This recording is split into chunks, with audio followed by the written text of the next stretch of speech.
Hello, ASPA summer campers. I'm Tom Arenberg, an instructor of journalism at the University of Alabama. Before that, I was the sports editor of the Birmingham News for 18 years. So I know quite a bit about what we're going to talk about today, which is how to be a really good sports writer. I'm glad you're here to listen. Let's start with some general thoughts about being a sports writer. It's important to remember that sports writers are simply journalists who happen to write about sports. All journalism stories, including sports stories, need to meet the same standards.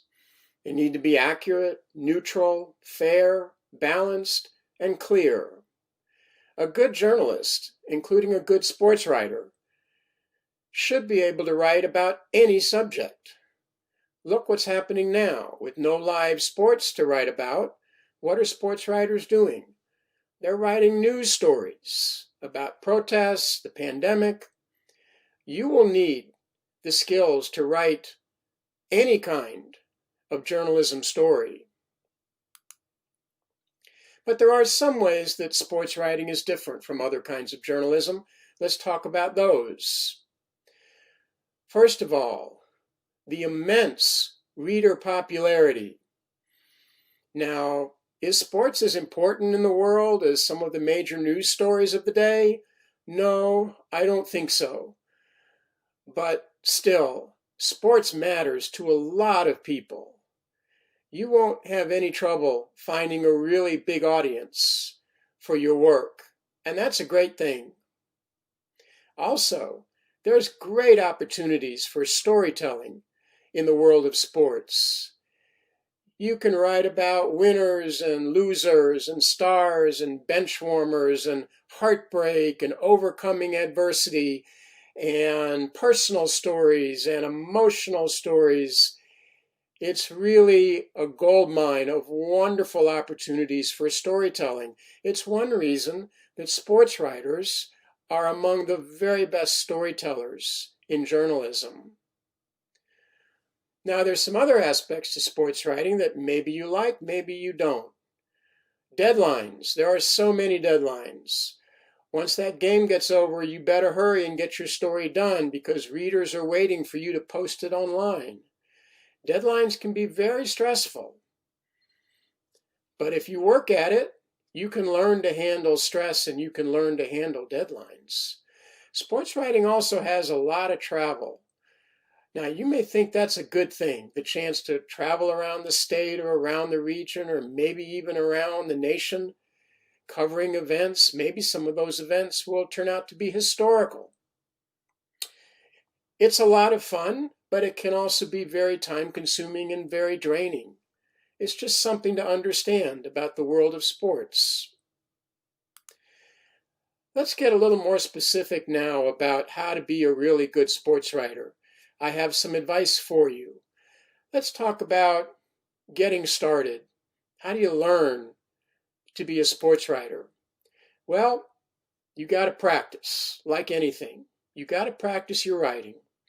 And when you're tired of practicing your writing, you need to practice your writing some more. There's different ways you can do it.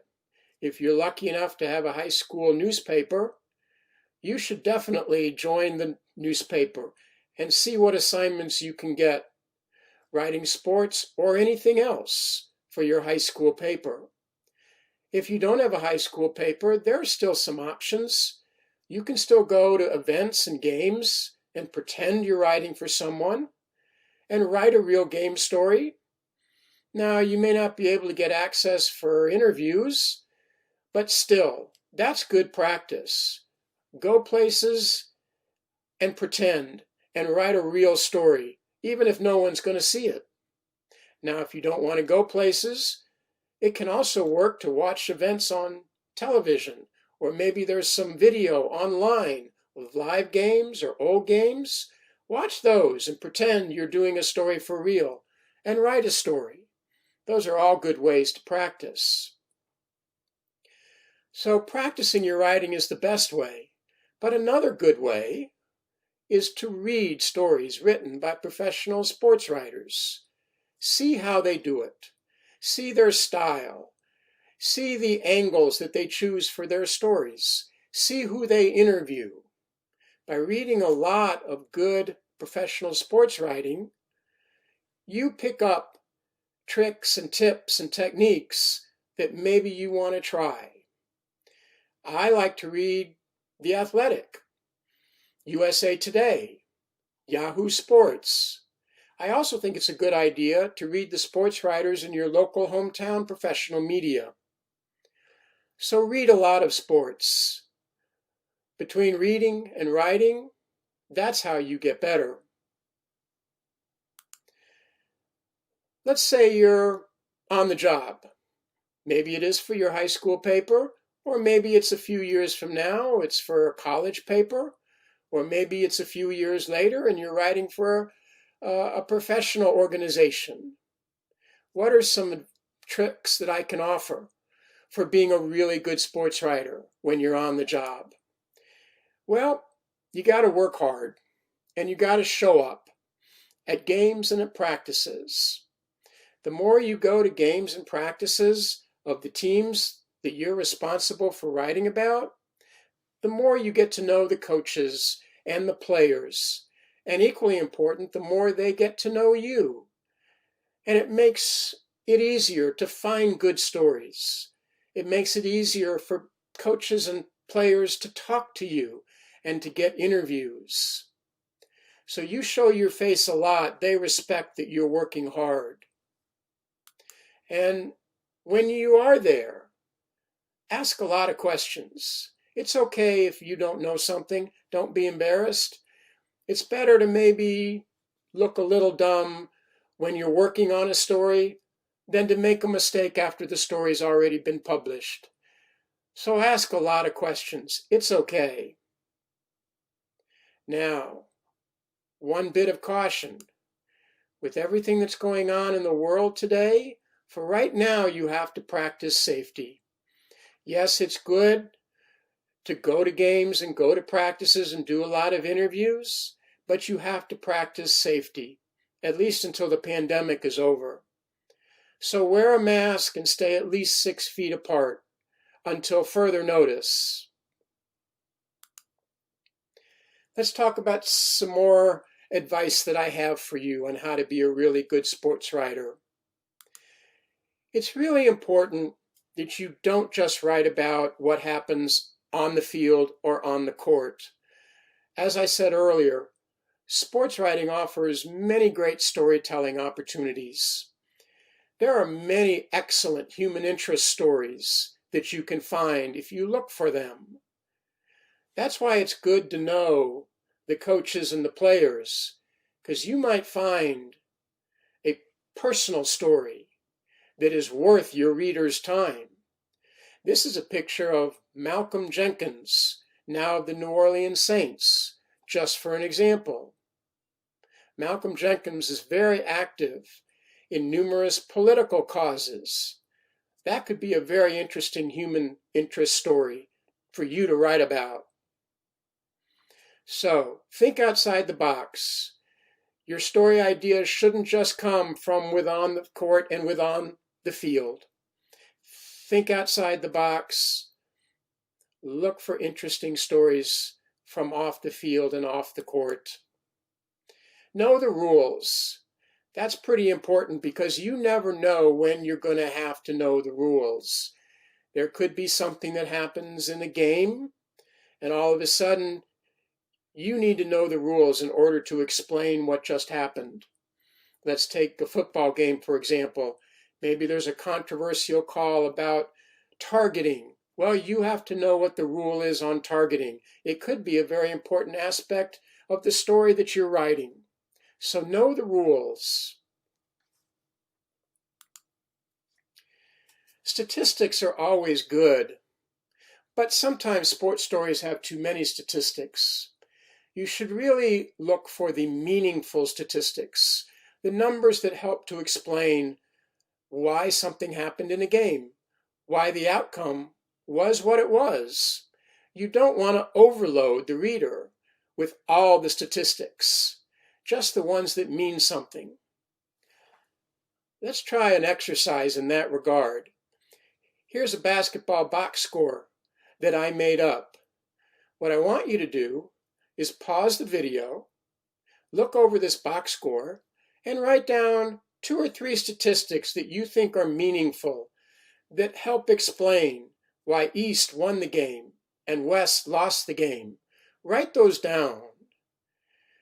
And then come back and we'll talk about what might be good statistics to include in your story. Okay, welcome back. So what 2 or 3 meaningful statistics did you choose? Now, there's really no right or wrong answer here. I will just tell you the ones that I would have chosen. I certainly would have included the statistics about East University's field goal shooting percentage and three-pointer shooting percentage. Those percentages are very, very high, and they help to explain why East won the game. I also might include the turnovers for West University. That's a pretty high number too.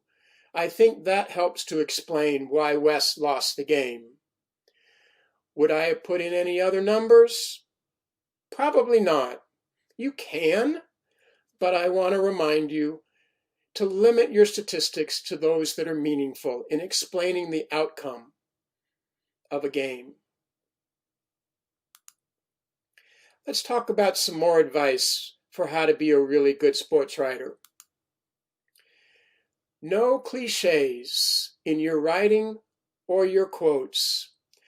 A cliche is an old, time-worn expression or phrase that you hear a lot, but it really doesn't say anything. It really doesn't mean anything. Readers don't learn anything from cliches. Let me just show you a few examples of cliches that often you hear from coaches and from athletes. I'll give you a minute to look at these.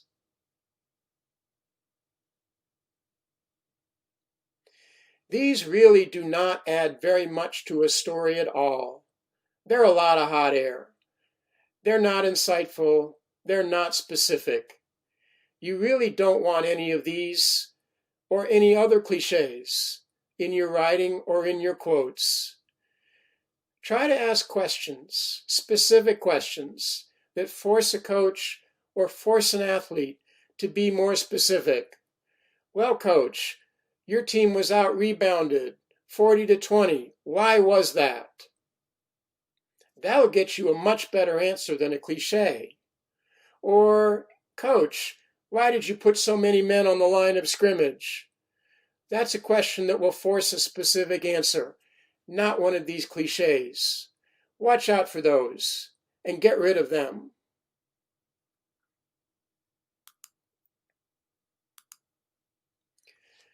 Double check your facts, especially names. It is so important in any kind of journalism to be accurate. It's especially important with names. Sometimes an athlete might be mentioned in one of your stories only once or twice. You don't want that once or twice to have a misspelled name. The athlete, the athlete's family will be so disappointed, and you lose a little credibility as a sports writer if you spell names wrong. So it's really important to double check all your names and all your facts. There's really nothing more important than accuracy in sports writing or in any kind of journalism. Keep your opinion out of your stories. Now, if you're a columnist whose job is to write your opinion, then it's okay, of course. But if you're writing a normal sports story like a game story or a feature story, you do not put your opinion in that story. Remember, most journalism stories, except for designated opinion pieces, should be objective or neutral. Now, sports writers often put analysis in their stories. That's okay. There's a thin line between analysis and opinion. If you are watching a game and you know based on your knowledge of why a team won or why a team lost, the offense was good or the defense was bad, that player made a good play, that player made a bad play, that's analysis. And that's okay to be in a sports story. When you go a little farther and say a player should be benched or a coach should be fired, then I think you're getting into the realm of opinion. And that's not okay, unless you're an opinion sports writer. So in general, keep out your opinion. This is a really important point, and young sports writers sometimes forget this. Don't be a fan. You can't be a fan. You may have heard the expression, no cheering in the press box. That's true. Even if the home team does something good, there's no cheering. There's no applauding, because you are not a fan. You are not rooting for the home team. You are a sports journalist who is there to tell the truth. Maybe it's a good truth, maybe it's a bad truth, but you are not a fan. Don't ever forget, there is no cheering in the press box. And there's no cheering in your stories either.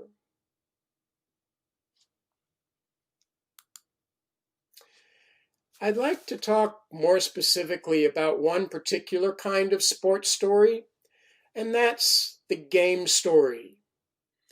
Game stories are changing. There's still the traditional kind of game story where you write a summary of the entire game and you give play-by-play and you try to cover everything. That's not wrong, but that kind of game story is happening less and less these days. And there are a couple of reasons for that. First of all, readers probably already know the score. They maybe were at the game, they maybe watched it on TV, maybe they watched it live streaming online. So they may know the score and they may know the highlights. That means you've got to give them something better. You've got to give them something different. And another reason that traditional game stories are fading away is that there's more competition in the field of journalism these days. There's competitors who are writing stories about whatever you're writing about. How are you going to get readers to read your story instead of someone else's story? Well, your story needs to stand out. And if all you do is a traditional game story, that doesn't stand out as much. So for all those reasons, you need to think about a different approach to the traditional game story. So let's talk about that for a few minutes. The very best way to have a different approach to a game story is to focus on the single most interesting angle of the game. An angle simply means a particular aspect. You'll focus on a player. You'll focus on a key play. You'll focus on the defense or the offense. Something that is more narrow, and you're not trying to cover every moment, every play, every score of the game. So when you think about looking for the single most interesting angle, what should you think about? Well, here's a really important point. You should make it an angle that the reader does not already know. Because remember, as I said a few minutes ago, the reader may have been at the game. The reader may have watched it online or on TV. So you need to think, what wouldn't they know, even if they watched it? Well, there's actually quite a bit that they might not know. There are ways that you can find something that the reader doesn't know. I'd like to talk about 3 different ways that you can do that. You can focus on a key moment and tell the reader everything about that moment. How or why did it happen? That's not obvious, even to people who may have watched the game. Focus on the reasons that your team won or lost. Talk about the strategies that worked or didn't work. That's also something that even readers who watch the game might not know.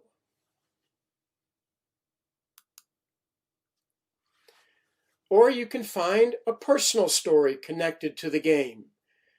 Maybe the star player had family in the stands for the first time, or maybe a star player was dedicating the game to a family member who had passed away. Maybe a player had once played for the other team, and so this game had extra meaning to that player. There's different ways that you can find the hidden personal stories behind a game.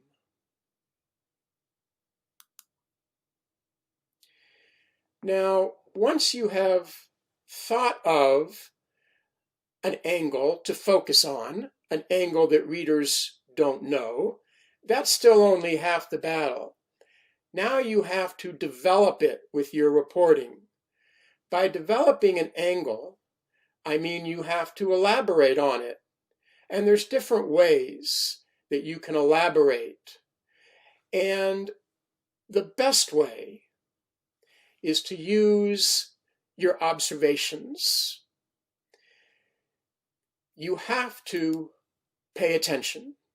When you are watching a game, you have to see the details. If, for example, there was a key play, a game-winning shot, you have to know everything about that moment. You have to see where the player was on the court. You have to see who was defending the player. You have to see what the player's reaction was after the shot went in. You have to see the reaction of the teammates, of the other team, of the crowd. You have to observe and capture all of the details. That's a great way to make your story distinctive. So pay attention. In addition to your own detailed observation, as we talked about a few minutes ago, look for meaningful stats that can develop the angle that you have chosen for your story. And of course, ask lots of post-game questions. The coach may want to talk about something else, but you focus on the angle that you have chosen for your game story. And you ask lots of questions about that angle. Let's try a brainstorming exercise in this regard. I want you to pause the video and write down the ways that you would develop the angle of a game-winning shot in basketball. Write down who would you try to interview, and write down what questions you would ask. Really brainstorm it, and then come back and we'll talk about it. All right, welcome back. Well, again, there's no right or wrong answer here, but I will just share with you what I might have done. First, who would I try to interview? Well, of course, the player who made the game-winning shot, and his coach, and his teammates, and his family in the stands, and the defender on the other team, and the coach on the other team. And what questions would I ask? Well, I would ask, what was the play in the huddle? Was that the player who was supposed to take the shot? If not, who was supposed to take the shot and what went wrong? And has that player ever made a game-winning shot before? And what is that player's shooting percentage? And what was the defense that the other team had planned for that moment? And why didn't it work? And on and on and on.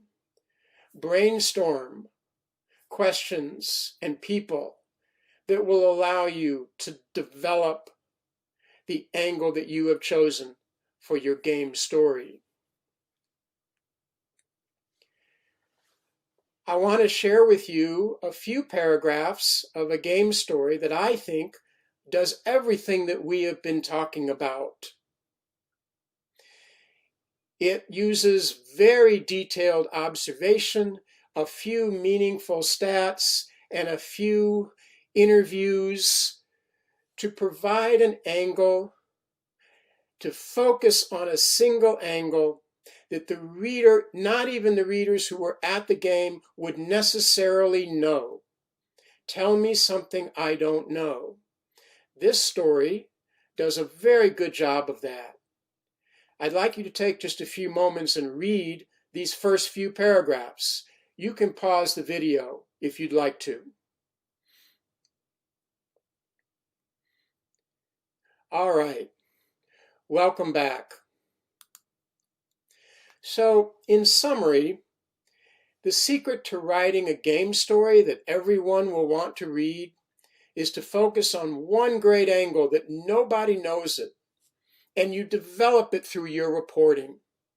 Because remember, you cannot write a good game story unless you report a good game story.